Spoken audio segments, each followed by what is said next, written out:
Most people assume side hustles fail because people give up too early. That if someone just worked harder, stayed consistent, or believed more, things would eventually work out. But in reality, most side hustles fail for structural reasons.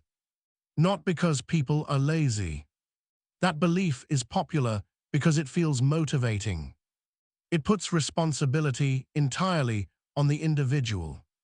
But it also ignores how side hustles actually operate inside real economic systems. Here, what's usually happening.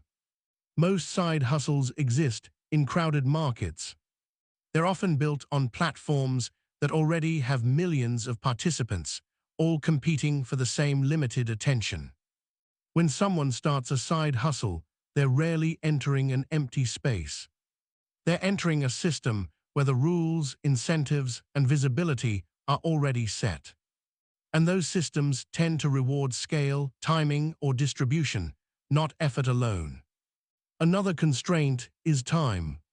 Side hustles are, by definition, built on leftover energy. After work, after responsibilities, after mental fatigue. Progress in most side hustles is slow at the beginning. But the costs, time, learning, and emotional effort show up immediately. That mismatch causes many people to quit before any feedback becomes visible. There's also a skill mismatch problem. Many side hustles require multiple skills at once. Not just the core activity, but marketing, communication, and systems thinking. When those skills are missing, effort doesn't compound. It just repeats. Platforms add another layer of instability. Algorithms change. Rules shift. Visibility fluctuates. People often believe they're building something independent.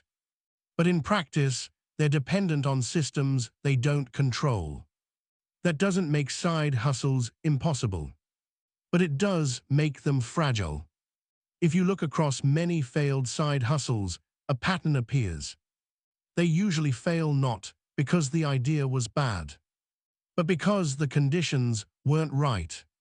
Limited time, crowded markets, no distribution, no margin for experimentation.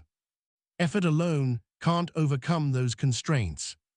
This doesn't mean side hustles are useless.